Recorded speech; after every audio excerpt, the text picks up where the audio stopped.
ഇത് creatine supplement ആണ്. പക്ഷേ ഇത് കഴിച്ചു തുടങ്ങുന്നതിന് മുമ്പേ അധികം ആൾക്കാർക്കും പലതരത്തിലുള്ള സംശയങ്ങൾ ഉണ്ടാവാറുണ്ട്. ഇത് കഴിച്ചാൽ കിഡ്നി അടിച്ചു പോവോ, സ്ത്രീകൾക്ക് ഇത് കഴിക്കാൻ പറ്റുമോ ഇല്ലേ, ഇത് സ്റ്റിറോയിഡ് ആണോ അല്ലേ, അങ്ങനത്തെ പലതരത്തിലുള്ള സംശയങ്ങൾ നിങ്ങളുടെ മനസ്സിലും ഈ ക്വസ്റ്റ്യൻസ് ഒക്കെ ഉണ്ടെങ്കിൽ ഇന്നത്തെ വീഡിയോയിൽ അതെല്ലാം നമുക്ക് കവർ ചെയ്യാം. So welcome back to doff body. നമുക്ക് തുടങ്ങാം. ആദ്യമായി ക്രിയാറ്റിൻ എന്താന്ന് പറയാം. ക്രിയാറ്റിനും വേറെ വേറെ സാധനങ്ങളാണ്. ക്രിയാറ്റിൻ ഒരു തരത്തിലുള്ള പൗഡറാണ്, ഡയറ്ററി സപ്ലിമെന്റ് ആണ്. ഈ മസിൽ ബ്ലേസ് എന്ന് പറയുന്നത് അത്തരത്തിലുള്ള പൊടിയാണ്. ഇത് നമുക്ക് പാലിലോ വെള്ളത്തിലോ കലക്കിയിട്ട് കുടിക്കാൻ പറ്റും.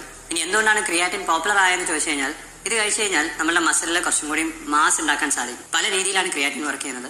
ഇത് യൂസ് ചെയ്ത് തുടങ്ങിയത് അത്ലറ്റ്സ് ആണ്. പിന്നീട് എക്സസൈസ് ചെയ്യുന്നവർ, റെസിസ്റ്റൻസ് ട്രെയിനിങ് ചെയ്യുന്നവർ, വെയിറ്റ്സ് എടുക്കുന്നവർ, അവരുടെ പെർഫോമൻസിന് വേണ്ടിയിട്ടും.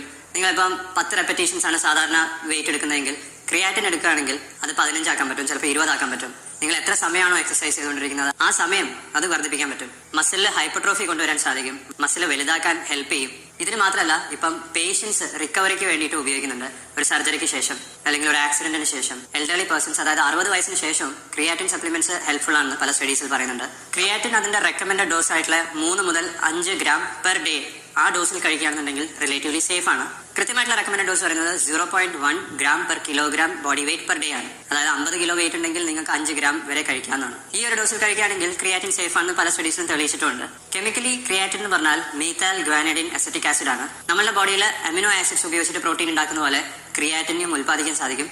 പ്രധാനമായിട്ടും നമ്മളുടെ കിഡ്നിയിലും ലിവറിലൊക്കെയാണ് ക്രിയാറ്റിൻ ഉണ്ടാവുന്നത്. പക്ഷേ യൂസ് ചെയ്യുന്നത് പ്രധാനമായിട്ടും മസിൽസിലാണ്. പ്രധാനമായിട്ടും 3 അമിനോ ആസിഡ്സ് വേണം ക്രിയാറ്റിൻ ഉണ്ടാക്കാൻ: അർജിനിൻ, ഗ്ലൈസിൻ, മെത്യോണിൻ. പക്ഷേ ഡയറ്ററി സപ്ലിമെന്റ് ആയിട്ടുള്ള ക്രിയാറ്റിൻ പൗഡർ അല്ലാതെ തന്നെ നമ്മൾ കഴിക്കുന്ന ഭക്ഷണത്തിലും ക്രിയാറ്റിൻ അടങ്ങിയിട്ടുണ്ട്.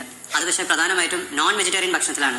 മീറ്റ്, ഫിഷ്, ഇത്തരത്തിലുള്ള ഭക്ഷണത്തിലാണ് കൂടുതലായിട്ടും ക്രിയാറ്റിൻ അടങ്ങിയിരിക്കുന്നത്. ഇത്തരത്തിലുള്ള ഭക്ഷണം കഴിച്ചു കഴിഞ്ഞാലും നമ്മുടെ ബോഡിയിലേക്ക് ആവശ്യത്തിന് ക്രിയാറ്റിൻ കിട്ടും. അതിന് എക്സോജിനസ് ക്രിയാറ്റിൻ എന്ന് പറയും. നമ്മുടെ ബോഡിയിൽ തന്നെ ഉൽപ്പാദിക്കുന്ന ക്രിയാറ്റിനെ എൻഡോജീനസ് ക്രിയാറ്റിൻ എന്നാണ് പറയാറ്. ക്രിയാറ്റിനെ കുറിച്ച് നിങ്ങൾക്ക് ഇനി കൂടുതൽ അറിയാൻ താല്പര്യമുണ്ടെങ്കിൽ ഇതിനു മുമ്പ് ഞാൻ ചെയ്തിട്ടുള്ള വീഡിയോസ് തീർച്ചയായിട്ടും കാണണം. വീഡിയോസിന്റെ ലിങ്ക് നിങ്ങൾക്ക് കാർഡ്സിലും ലൈക്ക് ബട്ടണിന് താഴെ കാണാവുന്നതാണ്. ഇനി ഇന്നത്തെ വീഡിയോന്റെ വിഷയത്തിലേക്ക് വരാം. ഞാൻ 10-12 ക്വസ്റ്റ്യൻസ് എഴുതി വെച്ചിട്ടുണ്ടായിരുന്നു. പക്ഷേ ഇന്നത്തെ വീഡിയോയിൽ 3 ക്വസ്റ്റ്യൻസ് ആണ് കാര്യമായിട്ടും നോക്കുന്നത്. അതിൽ ആദ്യത്തെ ക്വസ്റ്റ്യൻ എന്ന് പറയുന്നത്, ക്രിയാറ്റിൻ ആനബോളിക് സ്റ്റീറോയിഡ് ആണോ? ആനബോളിക് സ്റ്റീറോയിഡും ക്രിയാറ്റിനും തമ്മിൽ എന്താണ് വ്യത്യാസം? അതിനാദ്യം ആനബോളിക് സ്റ്റീറോയിഡ് എന്താണെന്ന് മനസ്സിലാക്കണം. ആനബോളിക് സ്റ്റീറോയിഡ് ടെസ്റ്റോസ്റ്റെറോൺ എന്ന് പറയുന്ന മെയിൽ സെക്സ് ഹോർമോൺ, അതിന്റെ ഒരു സിന്തറ്റിക് വേർഷൻ ആണ്. ആനബോളിക് സ്റ്റീറോയിഡ്സ് റെസിസ്റ്റൻസ് ട്രെയിനിങ് അല്ലെങ്കിൽ വെയിറ്റ് എടുക്കുന്ന തരത്തിലുള്ള ട്രെയിനിങ് ചെയ്യുന്നതിനോടൊപ്പം തന്നെ ഉപയോഗിക്കുകയാണെങ്കിൽ മസിലിന്റെ മാസ് വലുതാക്കാൻ സാധിക്കും, മസിലിന്റെ സ്ട്രെങ്ത് കൂട്ടാൻ പറ്റും, അത്ലറ്റ്സിന്റെ ആവട്ടെ പെർഫോമൻസ് കൂട്ടാൻ സാധിക്കും. ഒളിമ്പിക്സിൽ ഉത്തേജക മരുന്ന് ഉപയോഗിച്ച് പിടിച്ചു എന്നൊക്കെ പറയുന്നത് മെയിൻലി ഈ തരത്തിലുള്ള ആനബോളിക് സ്റ്റീറോയിഡ്സ് ആണ്. ചില ജിം ഇൻസ്ട്രക്ടേഴ്സും ആനബോളിക് സ്റ്റീറോയിഡ്സ് ഉപയോഗിക്കാൻ അവരെ വരുന്ന ക്ലയൻസിന്റെ അടുത്ത് പറയാറുണ്ട്. പെട്ടെന്ന് റിസൾട്ട്സ് ഉണ്ടാവും. ടെസ്റ്റോസ്റ്റെറോൺ എന്ന് പറയുന്ന മെയിൽ സെക്സ് ഹോർമോണിന്റെ ഒരു രൂപം ആയതുകൊണ്ട് തന്നെ അതിനും മസിലിൽ ആക്ഷൻ ഉണ്ട്. മസിലിന്റെ അകത്ത് കയറി കഴിഞ്ഞാൽ ചില പ്രത്യേക തരത്തിലുള്ള റിസപ്റ്റേഴ്സിനെ ആക്ടിവേറ്റ് ചെയ്യാൻ ആനബോളിക് സ്റ്റീറോയിഡ്സിന് സാധിക്കും. അങ്ങനെയാണ് മസിലിന്റെ മാസ് കൂട്ടുന്നതും ഹൈപ്പർട്രോഫി ഉണ്ടാക്കുന്നതും. പക്ഷേ ക്രിയാറ്റിൻ എന്ന് പറയുന്നത് ടെസ്റ്റോസ്റ്റെറോൺ ആയിട്ട് യാതൊരു ബന്ധവുമില്ല, ഹോർമോൺ അല്ല, ഒരു തരത്തിലുള്ള പ്രോട്ടീൻ ആണ്. നമ്മുടെ ബോഡിയിൽ ഉണ്ടാവുന്ന ക്രിയാറ്റിൻ ആവട്ടെ, നമുക്ക് ഭക്ഷണത്തിലൂടെ കിട്ടുന്ന ക്രിയാറ്റിൻ ആവട്ടെ, ഇത് രക്തത്തിൽ എത്തിക്കഴിഞ്ഞാൽ മസിലിനകത്തേക്ക് പോകും.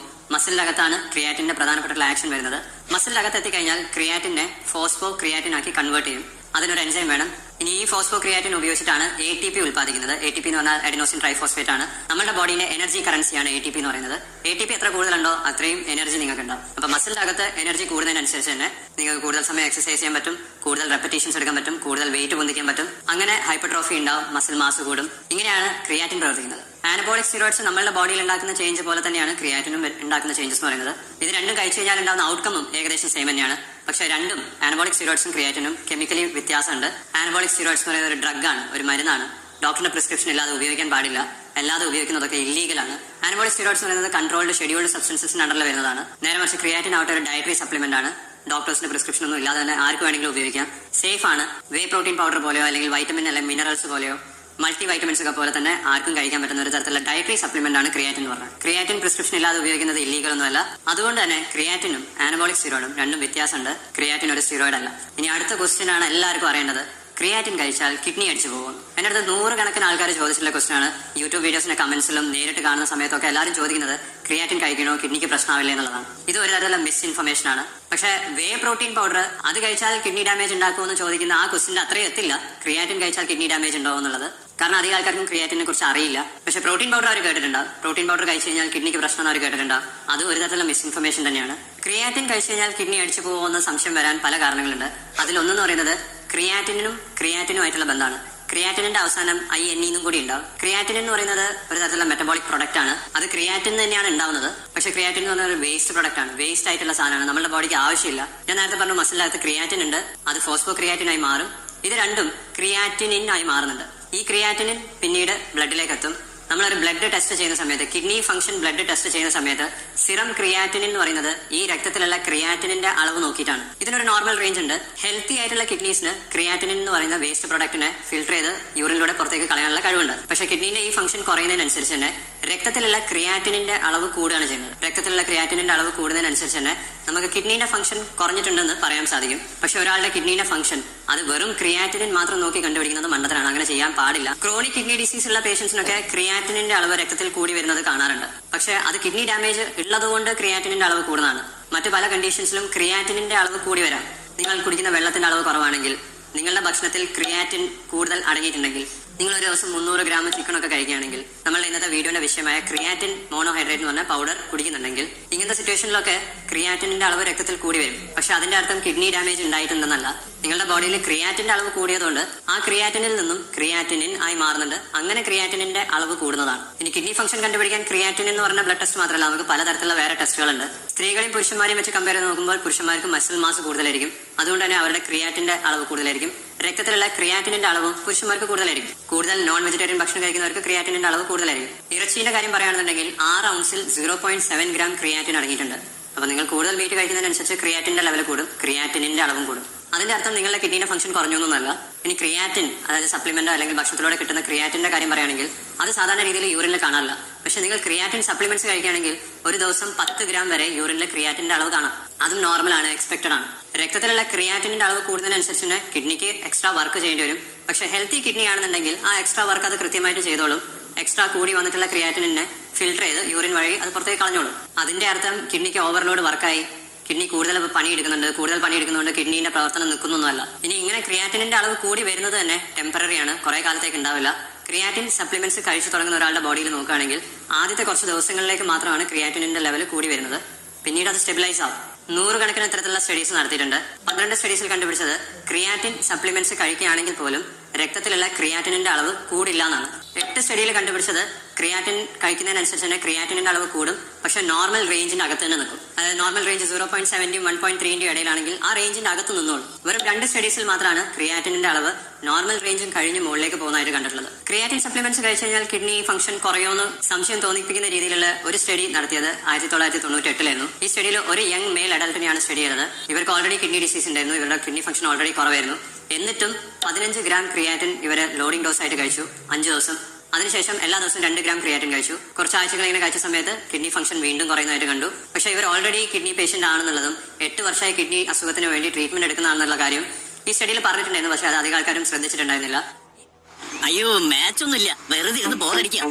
ഓ ഫാന്റാസ്റ്റിക്! ഈ സുപ്പിലൂടെ ഇപ്പൊ തന്നെ കോടിക്കണക്കിന് ആളുകളെ കളിക്കുന്നത്. മറക്കണ്ട, സുപ്പിലൂടെ ഡൗൺലോഡ് ചെയ്ത് നേടൂ ലക്ഷങ്ങളുടെ ക്യാഷ് പ്രൈസസ്. ഒരിക്കലും ബോറടിക്കില്ല, എൻജോയ് ചെയ്യൂ. ഈ കളിയിൽ സാമ്പത്തിക നഷ്ടസാധ്യതയുണ്ട്. ഇത് ശീലമായ ഉത്തരവാദിത്തത്തോടെ കളിക്കുക. ഇവരുടെ ക്രിയാറ്റിൻ സപ്ലിമെന്റ്സ് നിർത്തേണ്ടി വന്നു. ഈ ഒരു സ്റ്റഡി പുറത്തു വന്നതിന് ശേഷമാണ് ക്രിയാറ്റിനെ കുറിച്ച് കുറച്ചും കൂടി കൂടുതൽ കെയർഫുൾ ആവാൻ തുടങ്ങിയതും പലതരത്തിലുള്ള കിഡ്നി ഡാമേജ് ഉണ്ടാക്കുന്ന സ്റ്റഡീസ് ഉണ്ടോ എന്ന് നോക്കാൻ വേണ്ടി പലതരത്തിലുള്ള സ്റ്റഡീസ് നടത്തിയതും ക്രിയാറ്റിൻ സപ്ലിമെന്റ്സിന്റെ ക്രിറ്റിക്സിന്റെ എണ്ണം കൂടിയതും. ഈ സ്റ്റഡിയിൽ നിന്നും പോസിറ്റീവ് ആയിട്ടുള്ള ഒരു കാര്യം എന്ന് പറഞ്ഞാൽ, നിങ്ങളുടെ കിഡ്നി ഫംഗ്ഷൻ ഓൾറെഡി കുറവാണെന്നുണ്ടെങ്കിൽ, നിങ്ങൾ ഓൾറെഡി ഒരു കിഡ്നി പേഷ്യന്റ് ആണെന്നുണ്ടെങ്കിൽ ഇങ്ങനത്തെ സിറ്റുവേഷനിൽ ക്രിയാറ്റിൻ സപ്ലിമെന്റ്സ് കഴിക്കാതെ തന്നെയാണ് നല്ലത്. പക്ഷെ നിങ്ങൾക്ക് ഓൾറെഡി കിഡ്നി ഫംഗ്ഷൻ നോർമൽ ആണോ കുറവാണോ എന്ന് കണ്ടുപിടിക്കണമെങ്കിൽ അത് ടെസ്റ്റ് ചെയ്ത് നോക്കിയാൽ മാത്രമേ പറ്റുള്ളൂ. കിഡ്നി ഫംഗ്ഷൻ ടെസ്റ്റ് അല്ലെങ്കിൽ റീനൽ ഫംഗ്ഷൻ ടെസ്റ്റ് തന്നെ ബ്ലഡ് ടെസ്റ്റ് ചെയ്ത് നോക്കണം. EGFR എന്ന് പറയുന്ന ഒരു മാത്തമാറ്റിക്കൽ ഫോർമുല മാത്രമാണ്. അതിനേക്കാളും നല്ല മറ്റു പലതരത്തിലുള്ള ടെസ്റ്റുകളുണ്ട്. ഈ സ്റ്റഡി പുറത്തു വന്നതിന് ശേഷം പലതരത്തിലുള്ള സ്റ്റഡീസ് നടത്തിയിട്ടുണ്ടായിരുന്നു. എല്ലാത്തിനും കണ്ടുപിടിക്കാൻ ശ്രമിച്ചത് ക്രിയാറ്റിൻ കഴിച്ചാൽ കിഡ്നി ഡാമേജ് ഉണ്ടാവുകയില്ല എന്നുള്ളതാണ്. പക്ഷെ ഒരൊറ്റ സ്റ്റഡിയിലും ക്രിയാറ്റിൻ സപ്ലിമെന്റ്സ് കഴിച്ചുകൊണ്ട് കിഡ്നി ഫംഗ്ഷൻ കുറയുന്നോ കിഡ്നി ഡാമേജ് ഉണ്ടാവുന്നോ തെളിയിക്കാൻ സാധിച്ചിട്ടില്ല. പക്ഷെ നിങ്ങൾക്ക് കുറെ വർഷങ്ങളായിട്ട് ഡയബറ്റീസ് ഉണ്ട്, ഹൈ ബ്ലഡ് പ്രഷർ ഉണ്ട്, നിങ്ങൾ ഒരു ക്രോണിക് കിഡ്നി ഡിസീസ് പേഷ്യന്റ് ആണെന്നുണ്ടെങ്കിൽ ക്രിയാറ്റിൻ സപ്ലിമെന്റ്സ് സ്റ്റാർട്ട് ചെയ്യുന്നതിന് മുമ്പ് ഡെഫിനറ്റ്ലി നിങ്ങളുടെ നെഫ്രോളജിസ്റ്റുമായിട്ട് കൺസൾട്ട് ചെയ്യണം. അതിന് നിങ്ങൾക്ക് ഡോസ് ഫുഡി പോലത്തെ ഓൺലൈൻ ഡോക്ടർ കൺസൾട്ടേഷൻ ആപ്പ് ഉപയോഗിക്കാവുന്നതാണ്. ഇനി മൂന്നാമത്തെ ക്വസ്റ്റ്യൻ, ക്രിയാറ്റിൻ സപ്ലിമെന്റ്സ് പുരുഷന്മാർക്ക് മാത്രമേ ഉപയോഗിക്കാൻ പറ്റുള്ളൂ, അത് സ്ത്രീകൾക്കും യൂസ് ചെയ്യാൻ പറ്റും? സ്ത്രീകളും പുരുഷന്മാരും ക്രിയാറ്റിൻ ഉപയോഗിക്കുന്നതിലും വ്യത്യാസമുണ്ട്. ആ ക്രിയാറ്റിൻ അവരുടെ ബോഡിയിൽ എത്തിക്കഴിഞ്ഞാൽ ഉണ്ടാക്കുന്ന ചേഞ്ചസിലും വ്യത്യാസമുണ്ട്. മസിൽ മാസിന്റെ കാര്യം നോക്കുകയാണെങ്കിൽ ഒരേ ഹൈറ്റ്, ഒരേ വെയിറ്റ്, ഒരേ പ്രായമുള്ള ഒരു സ്ത്രീയും പുരുഷനെയും കമ്പയർ ചെയ്ത് നോക്കിയാൽ മസിൽ മാസ് കൂടുതൽ പുരുഷന്മാർക്ക് തന്നെയാണ്. പക്ഷേ മസിൽ മാസ് സ്ത്രീകൾക്ക് കുറവായതുകൊണ്ട് തന്നെ ആ മസിൽ അടങ്ങിയിരിക്കുന്ന ക്രിയാറ്റിന്റെ കോൺസെൻട്രേഷൻ നോക്കുമ്പോൾ അത് കൂടുതലും സ്ത്രീകൾക്കാണ്. മസിൽ അടങ്ങിയിരിക്കുന്ന ക്രിയാറ്റിന്റെ കോൺസെൻട്രേഷൻ സ്ത്രീകൾക്ക് കൂടുന്നതുകൊണ്ട് തന്നെ ക്രിയാറ്റിൻ സപ്ലിമെന്റ്സ് അവർ എടുക്കുന്ന സമയത്ത് പുരുഷന്മാർക്ക് ഉണ്ടാവുന്ന അത്രയും റെസ്പോൺസോ അല്ലെങ്കിൽ അത്രയും പെർഫോമൻസിലുള്ള മാറ്റങ്ങളോ ഉണ്ടാവാറില്ല. പക്ഷെ അതിനർത്ഥം സീറോ ആണെന്നല്ല, വ്യത്യാസം തീർച്ചയായിട്ടും ഉണ്ടാവും. മസിലിന്റെ അകത്തുള്ള ക്രിയാറ്റിന്റെ മെറ്റബോളിസം നടത്തണമെങ്കിൽ ക്രിയാറ്റിൻ കൈനേസ് എന്ന് പറഞ്ഞ എൻസൈം വേണം. സ്ത്രീകളുടെ സെക്സ് ഹോർമോൺ ആയിട്ടുള്ള ഈസ്ട്രജനും പ്രൊജസ്ട്രോണും ഈ ക്രിയാറ്റിൻ കൈനേസിൽ കുറെ മാറ്റങ്ങൾ വരുത്താൻ പറ്റും. അതുകൊണ്ട് തന്നെ റിപ്രൊഡക്റ്റീവ് ഏജ് ഗ്രൂപ്പിലുള്ള സ്ത്രീകൾക്ക് ക്രിയാറ്റിൻ സപ്ലിമെന്റ്സിനെ കൊണ്ട് പലതരത്തിലുള്ള ബെനിഫിറ്റും ഉണ്ടാവും. ഏറ്റവും കൂടുതൽ ബെനിഫിറ്റ്സ് പറയുന്നത് മെൻസ്ട്രൽ പീരീഡ്സിന്റെ സമയത്താണ്. പ്രഗ്നൻസി ടൈമിൽ ഹെൽപ്ഫുൾ ആണെന്നുള്ളത് പറയുന്നുണ്ട്. പോസ്റ്റ് പാർട്ടം, അതായത് immediately after delivery creatine supplements helpful ആയിരിക്കും. പെരി മെനോപോസ് അല്ലെങ്കിൽ ആർത്തവ വിരാമത്തിന് ശേഷമൊക്കെ ക്രിയാറ്റിൻ സപ്ലിമെന്റ്സ് ഹെൽപ്ഫുൾ ആയിരിക്കും. സ്ത്രീകളുടെ ബോഡിയിലുള്ള ഈ ഹോർമോൺസിന്റെ വ്യത്യാസത്തിനനുസരിച്ച് തന്നെ അവരുടെ മസിൽ മാസിലും വ്യത്യാസം വരുന്നുണ്ട്. അവരുടെ മസിലിൽ അടങ്ങിയിരിക്കുന്ന ക്രിയാറ്റിനിൽ വ്യത്യാസം വരുന്നുണ്ട്. പ്രഗ്നൻസി ടൈമിൽ മസിലിൽ ക്രിയാറ്റിൻ കുറഞ്ഞു പോകുന്നുണ്ട്. പോരാത്തതിന് ഒരു ഫീറ്റസ് വളർന്ന് വലുതാവുന്നതുകൊണ്ട് തന്നെ ആ ഫീറ്റസിന് വളരാൻ കൂടുതൽ ക്രിയാറ്റിൻ വേണം. പക്ഷേ പ്രഗ്നൻസി ടൈമിൽ നിങ്ങൾ ക്രിയാറ്റിൻ സപ്ലിമെന്റ്സ് യൂസ് ചെയ്യേണ്ട. കാരണം ഹ്യൂമൻസിൽ, മനുഷ്യന്മാരിൽ അത്തരത്തിലുള്ള സ്റ്റഡീസ് നടത്തിയില്ല. ആനിമൽ സ്റ്റഡീസിലാണ് പ്രഗ്നൻസി ടൈമിൽ ക്രിയാറ്റിൻ സപ്ലിമെന്റ്സ് എടുത്തു കഴിഞ്ഞാൽ ബെനിഫിറ്റ്സ് ഉണ്ടാവും എന്ന് പറയുന്നത്. ഓരോ സെല്ലിന് ആവശ്യമുള്ള എനർജി ലെവൽ സസ്റ്റെയിൻ ചെയ്ത് നിർത്താൻ സാധിക്കും. മൈറ്റോകോൺഡ്രിയൽ ഫംഗ്ഷൻ ഇംപ്രൂവ് ചെയ്യാൻ സാധിക്കും. ഇതൊക്കെ ആനിമൽ സ്റ്റഡീസിലാണ് നടത്തിയിട്ടുള്ളത്. പ്രഗ്നൻസി ടൈം ഒഴിച്ചു കഴിഞ്ഞാൽ ബാക്കി മെൻസ്ട്രൽ പീരീഡ്സിന്റെ ടൈമിൽ, പോസ്റ്റ് പാർട്ടം അതായത് ഡെലിവറിക്ക് ശേഷം, മെനോപോസൽ ടൈമിലൊക്കെ ക്രിയാറ്റിൻ സപ്ലിമെന്റ്സിന് ബെനിഫിറ്റ് ഉണ്ടെന്ന് ഹ്യൂമൻ സ്റ്റഡീസിലും കണ്ടുപിടിച്ചിട്ടുള്ള കാര്യമാണ്. ക്രിയാറ്റിൻ സപ്ലിമെന്റ്സ് പൗഡർ രൂപത്തിൽ തന്നെ കഴിക്കണമെന്നൊന്നുമില്ല. നമ്മൾ കഴിക്കുന്ന ഭക്ഷണത്തിലുണ്ട്. പക്ഷേ ക്രിയാറ്റിൻ കിട്ടണമെങ്കിൽ ഇറച്ചി കഴിക്കേണ്ടി വരും, മീറ്റ് കഴിക്കേണ്ടി വരും. അപ്പം വെജിറ്റേറിയൻ ആയിട്ടുള്ള സ്ത്രീകളുടെ കാര്യം നിങ്ങളൊന്ന് ആലോചിച്ച് നോക്കിയാൽ അവർക്ക് ആവശ്യത്തിനുള്ള ക്രിയാറ്റിൻ കിട്ടുന്നില്ല, ക്രിയാറ്റിൻ സപ്ലിമെന്റ്സും കഴിക്കുന്നില്ലെങ്കിൽ അവരുടെ ബോഡിയിലുള്ള ക്രിയാറ്റിന്റെ അളവ് കുറഞ്ഞു വരും. അതിനനുസരിച്ച് മസിൽ വേസ്റ്റിംഗ് ഉണ്ടാവാം, മസിലിന്റെ മാസ് കുറഞ്ഞു പോകാം. ഇത് നോർമലി ഏജ് റിലേറ്റഡ് ആയിട്ടുള്ള സാർക്കോപീനിയ എന്നാണ് പറയുന്നത്. അപ്പോൾ അതൊക്കെ പ്രിവെന്റ് ചെയ്യാൻ ക്രിയാറ്റിൻ സപ്ലിമെന്റ്സ് ഹെൽപ്ഫുൾ ആണ്. ഇനി വേറെ ഒരു ഇൻട്രസ്റ്റിംഗ് ആയിട്ടുള്ള കാര്യം പറയാം. പുരുഷന്മാരെ കമ്പയർ ചെയ്ത് നോക്കുമ്പോൾ സ്ത്രീകൾക്ക് ഡിപ്രഷനും മൂഡ് സ്വിങ്സ് ഒക്കെ വരാനുള്ള ചാൻസസ് കൂടുതലാണ്. ഇതിന്റെ ഒരു കാരണം പറയുന്നത് സ്ത്രീകളുടെ ബ്രെയിനിന്റെ ഫ്രണ്ടൽ ലോബ്, നെറ്റിന്റെ ഭാഗത്ത്, അതായത് ഫ്രണ്ടിലുള്ള ലോബിനെയാണ് ഫ്രണ്ടൽ ലോബ് എന്ന് പറയുന്നത്. അവിടെ സ്ത്രീകൾക്ക് ക്രിയാറ്റിന്റെ അളവ് കുറവായിരിക്കും പുരുഷന്മാരെ വെച്ച് കമ്പയർ ചെയ്ത് നോക്കുമ്പോൾ. അപ്പോൾ പുതിയ സ്റ്റഡീസിൽ പറയുന്നത് ക്രിയാറ്റിൻ സപ്ലിമെന്റ്സ് എടുക്കുകയാണെന്നുണ്ടെങ്കിൽ ബ്രെയിനിലുള്ള ഓരോ സെല്ലിനെയും നമ്മൾ ന്യൂറോൺ എന്നാണ് പറയുന്നത്. ആ ന്യൂറോൺസിന്റെ മൈറ്റോകോൺഡ്രിയൽ ഫംഗ്ഷൻ ഇംപ്രൂവ് ചെയ്യാൻ സാധിക്കും, കൂടുതൽ ATP ഉണ്ടാക്കാൻ സാധിക്കും. അതുകൊണ്ട് തന്നെ ഡിപ്രഷനും മൂഡ് സ്വിങ്സ്, ആങ്സൈറ്റി പോലത്തെ പ്രശ്നങ്ങൾ പ്രിവെന്റ് ചെയ്യാനും സാധിക്കുന്നതാണ് പറയുന്നത്. പ്രഗ്നൻസി ടൈമിൽ മാത്രമാണ് ഹ്യൂമൻ സ്റ്റഡീസ് നടത്താത്തത്. ഇത് ഒഴിച്ചു നിർത്തിയാൽ ടീനേജ് ഗേൾസിന് 19 മുതൽ 22 വയസ്സ് വരെയുള്ള സ്ത്രീകൾക്ക്, റിപ്രൊഡക്റ്റീവ് ഏജ് ഗ്രൂപ്പിലുള്ളവർ, മെനോപോസൽ, പെരിമെനോപോസൽ, പോസ്റ്റ് മെനോപോസൽ, ആർത്തവവിരാമം കഴിഞ്ഞിട്ടുള്ള സ്ത്രീകൾക്ക്, ഇവർക്കെല്ലാവർക്കും ക്രിയാറ്റിൻ സപ്ലിമെന്റ്സ് ഡെയിലി 5 ഗ്രാമോ, ചില സ്റ്റഡീസിൽ ലോഡിംഗ് ഡോസ് ക്രിയാറ്റിൻ എടുക്കുന്നുണ്ട്. ഇങ്ങനെയൊക്കെ എടുത്തു കഴിഞ്ഞാൽ അവരുടെ സ്ട്രെങ്ത് കൂടുന്നതായിട്ടും, എൻഡ്യൂറൻസ് കൂടുന്നതായിട്ടും, പെർഫോമൻസ് കൂടുന്നതായിട്ടും, മസിലിന്റെ മാസ് കൂടുന്നതായിട്ടും, മസിൽ വേസ്റ്റിംഗ് തടയുന്നതായിട്ടും പലതരത്തിലുള്ള സ്റ്റഡീസ് ചെയ്തിട്ടുണ്ട്. ഇത് ഫുട്ബോൾ പ്ലേയേഴ്സിലോ അത്ലറ്റ്സിലോ മാത്രമല്ല, സാധാരണ സ്ത്രീകൾക്കും കഴിക്കാൻ പറ്റുന്ന ഒരു സപ്ലിമെന്റ് ആണ്. ഇത് അഫോർഡബിൾ ആണ്, പക്ഷേ ഇഫക്റ്റീവ് ആണ്. അതുകൊണ്ട് ക്രിയാറ്റിൻ എന്ന് പറയുന്നത് പുരുഷന്മാർക്ക് വേണ്ടി മാത്രം ഉണ്ടാക്കിയ സാധനമല്ല, സ്ത്രീകൾക്ക് ഉപയോഗിക്കാം. ഇനി അടുത്ത ക്വസ്റ്റ്യൻ, ക്രിയാറ്റിൻ സപ്ലിമെന്റ്സ് യൂസ് ചെയ്താൽ മുടി കൊഴിച്ചിൽ ഉണ്ടാവോ ഇല്ല എന്നുള്ളതാണ്. പക്ഷേ ഇന്നത്തെ വീഡിയോയിൽ ഞാനത് പറയുന്നില്ല. ഈ വീഡിയോയുടെ നിങ്ങൾ ഇനിയും കൂടി പോകും, അപ്പോൾ നിങ്ങൾക്ക് ബോറടിക്കും. അതുകൊണ്ട് ഞാനത് അടുത്ത വീഡിയോയിൽ കവർ ചെയ്യാം. പക്ഷേ ആ വീഡിയോ മിസ്സാവാതെ കാണാൻ ചാനൽ ഇപ്പോൾ തന്നെ സബ്സ്ക്രൈബ് ചെയ്ത് നോക്കുക.